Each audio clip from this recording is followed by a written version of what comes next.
everyone, and welcome back to my channel. Today we're diving in how to use watercolor pencils for beginners. These are great tools and a lot of fun and a wonderful way to create vibrant, detailed artwork. Whether you're completely new to watercolor pencils or you're curious about how to use them, I'm going to cover everything you need to know to get started. Watercolor pencils are such a versatile medium. They give you the control of colored pencils, but transform into soft flowing watercolor when activated with water. They're perfect for beginners, and you can use them in so many different ways, whether you're creating fine details, smooth blends, or bold washes of color. In this video, I'll show you step by step how to use watercolor pencils, from basic techniques to blending, shading, and even mixing them with other art mediums. Plus, I'll share some tips to help you add depth, shadows, and highlights to your work. Okay, so what are watercolor pencils? Essentially, they are a combination of colored pencil and watercolor paint blended together into a central core. So they can be used for the same purposes as colored pencils, just standard coloring, or they can be laid down in a dry pigment and then painted over with water in order to get a watercolor effect. They really are great for controlled application of color and great for adding fine lines, textures, or intricate designs.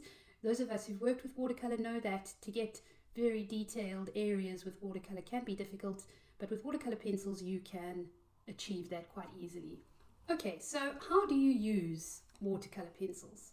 So the first technique is really what I mentioned earlier. They can be used like standard coloring pencils, where you layer the color on the page like so. You can layer colors on top of one another in order to create shadow or different hues in your artwork.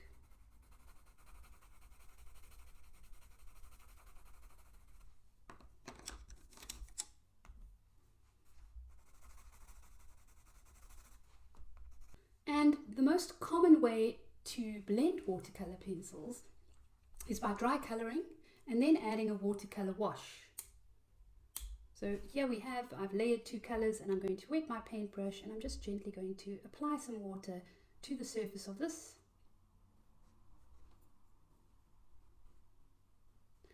What you'll see is where the edge of where you paint your water is really where the color moves to. So the pigment will spread to the edge of your water. Your water is the boundary for where you want a watercolor effect.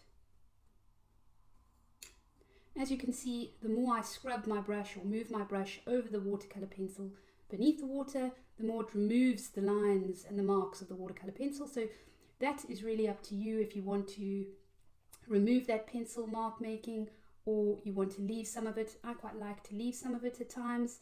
It gives it a lovely sketchy effect. The other ways that you can try is by taking a color, taking your watercolor pencil, dipping it into your water, completely saturating or submerging the point into the water so that it's completely wet, and then working onto your paper.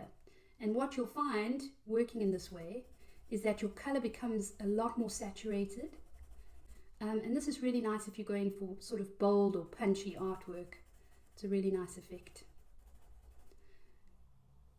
I guess with watercolor pencils we could call this wet on dry, because you're wetting it and you are putting it down. So.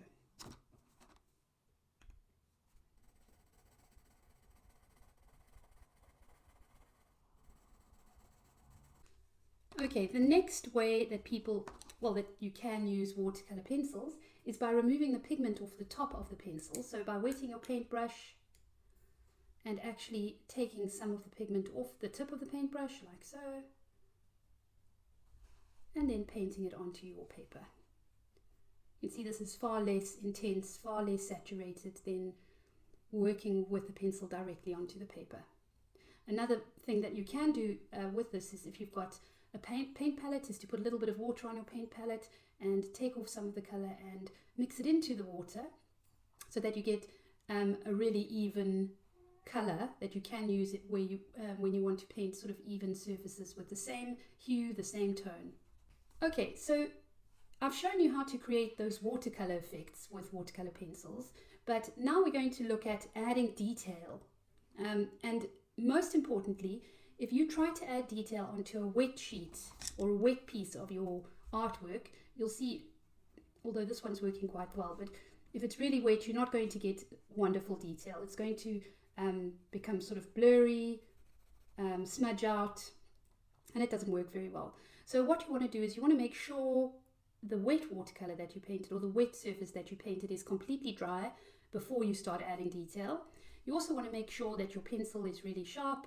You can see I've sharpened my pencils just to have them ready. You'll also find that your pencils, unfortunately your watercolor pencils, do get blunt very quickly, so good to have a sharpener on hand to keep it nice and sharp and ready for those fine lines and details. Okay, so once you have a dry area, it's completely dry, you can then start adding details. So I think for this I'm going to, you can lightly sketch it in.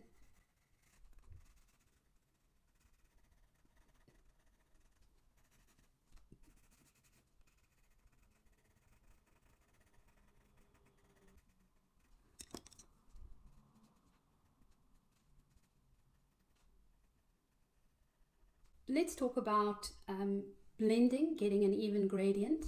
It's very important that when you use watercolor pencils and you start adding water, in order to maintain your light areas and your dark areas, you want to blend from lightest to darkest. Obviously this moves the pigment from the light area to the dark area, and if you don't do it this way, you run the risk of losing your lightest area. So let me give you an example. So what I'm going to do is add my pigment. Obviously, in order to create a gradient from light to dark, it's also a really good idea to color in, press more firmly and add more pigment, more color to the area that you want to be darker, and then slowly transition to a lighter area.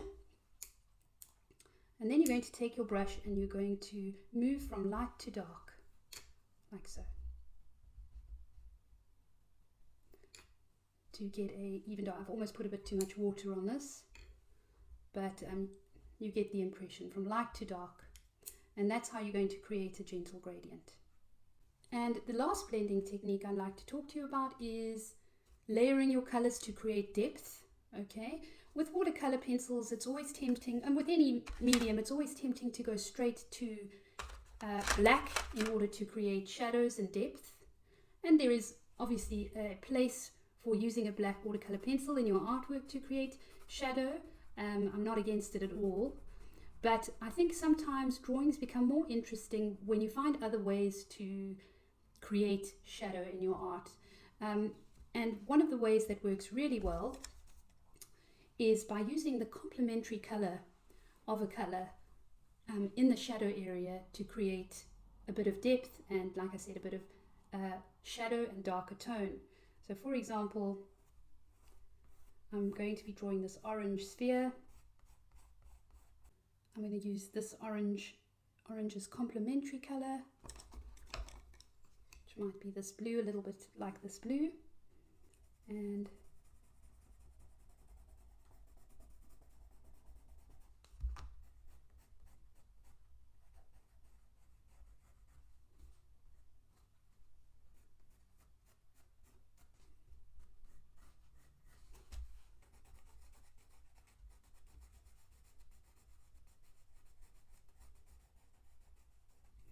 okay, and let's see what that does.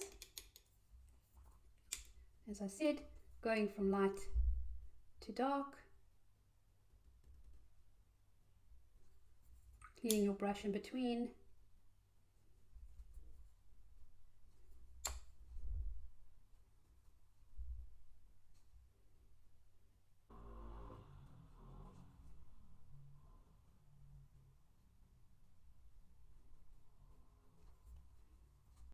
Okay, another way you can blend with watercolor pencil is by layering your colors, as I mentioned earlier, essentially putting down the dry color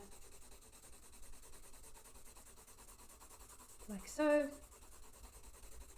and then coloring on top of it with another color.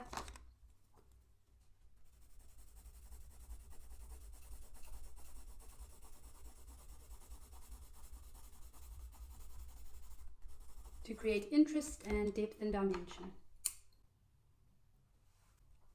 Another thing you can do is blend two colors together, and what you're going to do is you're going to have your two colors placed next to one another and overlapping one another.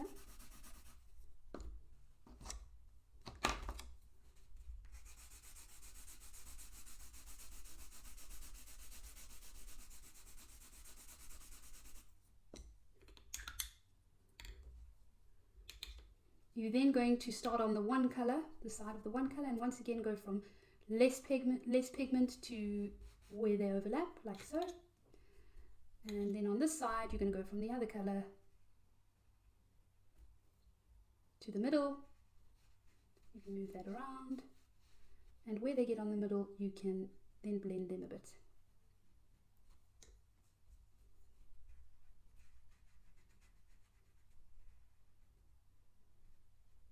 Like so. So let's start from the beginning. How do you start your watercolor pencil drawing? I always recommend using a pencil and just doing a light pencil sketch first before you start putting your final colors down. This is just to get a good idea of where things are placed and what your composition is looking like. It's very good to have that plan before you start. I also regularly release drawing and painting templates on my Patreon for my Patreon members. And they're great because what you can do is you can print them out on your printer at home.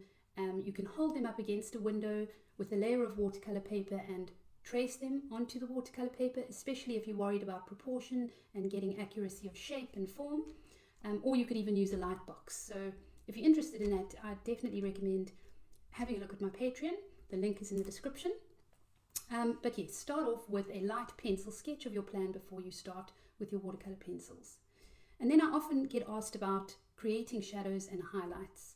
How do you create shadows and how do you create highlights? Obviously for shadows the go-to is black watercolor pencil. However, I do like black watercolor pencils, but I do think that there are other ways to create shadow and depth. And sometimes it's a matter of exploring what colors work well as shadows on top of other colors. So for example, with orange, the orange watercolor pencil, depending on the subject matter that I'm looking at, sometimes it's quite nice to go for a darker orange or a red, or even this kind of wine red that I've got here. This is a madder carmine that can work quite well, and sometimes even layering on a bit of blue can just add a bit of depth and dimension to that. With purple is quite dark, but then you're going for darker purples. You could even add a green to the shadow there. Sometimes using the complementary color works really well. So you layer on your color, you look at what the complementary color is, which is the color that is opposite the color you are working with on the color wheel. When it comes to highlights, watercolor pencil is very much like watercolor in that what you've put down, you can't really remove, so you want to, like I said, that's why it's so important to have a plan and to draw a sketch out before you begin, so that you know where your highlights are and you know where your shadows are. And the rule of thumb is really where there is a shadow, where there is a highlight, a very light area, to leave that completely white, to let the paper shine through. So make sure you have that identified. With watercolor paint itself, many people use masking fluid, which is kind of a rubbery fluid that you can paint onto an area of your paper so that it remains untouched by the pigment. But if you're just careful enough, you could leave that area completely white without any masking fluid. And the other method you can use is by purchasing a white gel pen. White gel pens or even a white acrylic marker work really well on top of watercolor pencil and are a great way to add highlights after finishing your painting.